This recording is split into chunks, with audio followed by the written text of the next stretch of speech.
Hey guys, it's me in my cave. Check this out. I just wanted to show you a few things that I've been working on. First off, this really cool caboose lantern. Check this guy out. Yep, got a little circuit board in there, lit it up. But what I really wanted to show you is behind me. Yeah, check that out. So we've got I don't know how well I'm going to be able to do this. We've got a couple of prints going on here. We've got a 1-inch scale Krauss Maffie nose that's almost done. Just getting up to the cap section. So this is the second roll of filament I've put on there.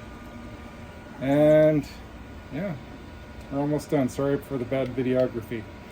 But what I really wanted to compare was the difference between this 1-inch scale guy and the 1.5-inch scale guy, which I started at the same time. We're also on the second roll here. Yeah, look at that. We're not even up to the number boards yet.